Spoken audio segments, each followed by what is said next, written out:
അസ്സലാമു അലൈക്കും വറഹ്മത്തുള്ളാഹി വബറകാതുഹു. പരിശുദ്ധ ഹബീബ്മാരെ, ഇസ്ലാമിൻ്റെ ചരിത്രത്തിൽ ഏറ്റവും വലിയ മഹത്വമുള്ളെങ്കത്തെ ഐതിഹാസികമായ വിജയം മുസ്ലിമുകൾക്ക് കിട്ടിയെങ്കത്തെ സത്യവും അസത്യവും രണ്ടും വേറെ വേറെ ആയെങ്കത്തെ ഒരു ബദർ യുദ്ധം ചെന്നിട്ടാണ് ഓൾറെഡി ഞങ്ങൾ ഒരു വേറെ വീഡിയോ ഞങ്ങൾ ചർച്ചയാക്കിയാം. അതേ സമയത്ത് ബദർ യുദ്ധത്തെ മുന്നോൽത്തണ്ട് ജാവു സ്വഹാബത്തുക്ക് നബി സല്ലല്ലാഹു അലൈഹി വസല്ലമ തങ്ങൾ ധാരാളം ഉപദേശങ്ങളും യുദ്ധാക്കുള്ളെങ്കത്തെ ആ പ്രചോദനങ്ങളും യുദ്ധാക്കി കിട്ടിയ കൂലിയെല്ലാം ചെന്നുകൊണ്ടിരുന്നത്. അതിരൊട്ടികമേ ഹബീബായ തങ്ങൾ വലിയ പ്രാർത്ഥന, വലിയ ദുആ അല്ലാഹുവിൻ്റെ ദുആർത്ത് റബ്ബേ, ഈ സമുദായത്തിൽപ്പെട്ട ഈ ഒരു വിഭാഗ അല്ലാഹു മിൻ തഹ്ലിക ഹാദിഹിൽ ഇസാബ, അല്ലാഹുവേ ഈ ഒരു ഇസാബക്കാർ ഈ ഒരു യുദ്ധത്തിൽ റെഡിയായിട്ട് നിണ്ടെങ്കിലത്തെ ഈ വിഭാഗം ആൾമാർ ഈ ലോകത്തിൽ നിന്ന് നശിച്ചു പോയിട്ടായെങ്കിൽ ദുനിയാവിൽ വേറെ ഒരു ആളും നിൻ്റെ ആരാധിക്കണമെങ്കിലത്തെ നിനക്ക് ഇബാദത്ത് എടുക്കുന്ന ആൾമാർ ആറും ഇക്കല്ലാണ്ട് നബി സല്ലല്ലാഹു അലൈഹി വസല്ലമ തങ്ങൾ ദ്വാരന്നിട്ടുണ്ടെങ്കിൽ എല്ലാ ആൾമാർ ഗുന്തുണ്ടു. അതേ സമയത്ത് ബദർ യുദ്ധത്തെ മുന്നൽത്തണ്ട് ജാവു ഹബീബായ മുഹമ്മദ് റസൂലുള്ളാഹി സ്വല്ലല്ലാഹു അലൈഹി വസല്ലമ തങ്ങൾ ധാരാളം ചൊന്നെങ്കിത്തൊരു ദിക്റുണ്ടു. ആ ദിക്റായിട്ടിക്കട് ഇന്നത്തെ ഈ ഒരു വീഡിയോയിൽ ഞങ്ങൾ ചർച്ചയാക്കടോ. ബഹുമാനപ്പെട്ട അലി ഇബ്നു അബി ത്വാലിബ് റളിയല്ലാഹു അൻഹു ചൊന്നതായിട്ട് റിപ്പോർട്ടുകൾ കണ്ട് ബദർ യുദ്ധം നടക്കടെ ഒരാൾ മുന്നൽ തൻ്റെ ജാവു, അതായത് റമളാൻ പൂണയിൽ 2 വെള്ളിയാഴ്ച പോൽമണയിട്ടിക്കടെ ബദർ യുദ്ധം നടന്നേ.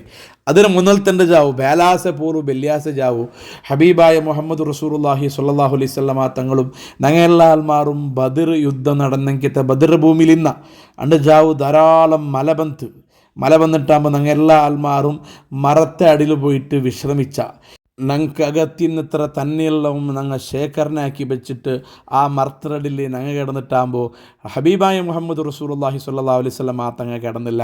നബി തങ്ങൾ ധാരാളം ഇബാദത്ത് എടുത്തിട്ട് കണക്കില്ലാത്തത്ര നിസ്കരിച്ചിട്ട് ആ നിസ്കാരത്തെ സുജൂദിലോ, സാധാരണ സുജൂദല്ല നബി തങ്ങളെ സുജൂദോ, ആ സുജൂദ് ദീർഘമായ സുജൂദായിട്ടിക്കട് ആ സുജൂദിൽ വെച്ചിട്ട് യാ ഹയ്യു യാ ഖയ്യൂം ചൊല്ലുടെങ്കത്തെ ആ വലിയ പോരിശുള്ളെങ്കത്തെ ദിക്റ് നബി തങ്ങൾ കണക്കില്ലാത്തത്ര എണ്ണമില്ലാത്തത്ര ധാരാളം ചൊന്നുകൊണ്ടിട്ട് ഹബീബായ മുഹമ്മദ് റസൂലുള്ളാഹി സ്വല്ലല്ലാഹു അലൈഹി വസല്ലമ തങ്ങളെ തൊട്ട് റിപ്പോർട്ടാക്കിയിട്ട് അലി റളിയല്ലാഹു അൻഹു ചൊന്നതായിട്ട് കാട് നബി തങ്ങൾ ആക്കിങ്കത്തെ 4 ബദർ യുദ്ധം നടക്കുമ്പോൾ അതെല്ലാം എനിക്ക് വിജയി കിട്ടണു. കാരണം അവിടെ എനിക്കത്തെ ഒരു ദിക്റൈറ്റിക്കട് യാ ഹയ്യു യാ ഖയ്യൂം ചൊല്ലുടെ ദിക്റ്, ആ ദിക്റൈറ്റിക്കട് അണ്ടത്തെ ജാവുൽ നബി തങ്ങൾ ജാസ്തി ചൊന്നുകൊണ്ടിന്നിട്ട് ഹദീസ് റിപ്പോർട്ടിൽ കണ്ട് വല്ലാത്ത അർത്ഥമുള്ളെങ്കിത്തെ ദിക്റൈറ്റിക്കട് ഇസ്മുൽ അള്ളമൈറ്റിക്കട് അള്ളാഹുടെ വലിയ മഹത്വമുള്ള പേരൈറ്റിക്കട് ആ പേര് ചൊന്നിട്ട് 6 ദ്വാർന്നുണ്ടായെങ്കും ഏത് സമയത്ത് ദ്വാർന്നുണ്ടായെങ്കും ജാബത്ത് കിട്ടു ഉത്തര കിട്ടിട്ട് മഹാന്മാർ ചൊന്നൊരാറ്.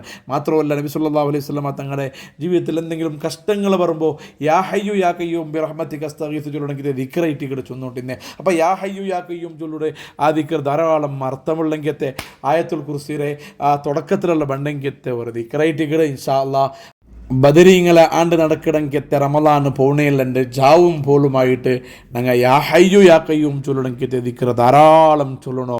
അതികനിഷ്ഠമായിട്ട് 174 ബക്കെങ്കും ഞങ്ങൾ ചൊല്ലണോ. സാധിക്കട ആൽമാർ 315 ബക്ക, അല്ലെങ്കിൽ 2606 ബക്ക, 4688 ബക്ക ഈ ദിക്റുള്ള ചൊന്നെങ്കിൽ അതിരെ കാമിലായ രൂപത്തിലുള്ള പ്രതിഫല ഇറ്റിക്കട് കിട്ടിട്ട് ഞങ്ങളെ ഉസ്താദുമാർ ഞങ്ങൾക്ക് പഠിപ്പാട്ടി തന്നത് ഇറ്റിക്കട് യാ ഹയ്യു യാ ഖയ്യൂം ചൊല്ലുടെങ്കിൽ ആ നല്ല അർത്ഥമുള്ളെങ്കത്തെ ജീവനുള്ളെങ്കത്തെ ജീവന്തമായിട്ടുള്ളെങ്കത്തെ റബ്ബേ, സ്വയം നിലനിൽപ്പുള്ളെങ്കത്തെ സ്വയം ശക്തിയുള്ളെങ്കത്തെ റബ്ബേൻട്ട് അള്ളാഹുടെ വിളിച്ചിട്ട് ഞങ്ങൾ ഈ ദിക്ർ ചൊല്ലണോ.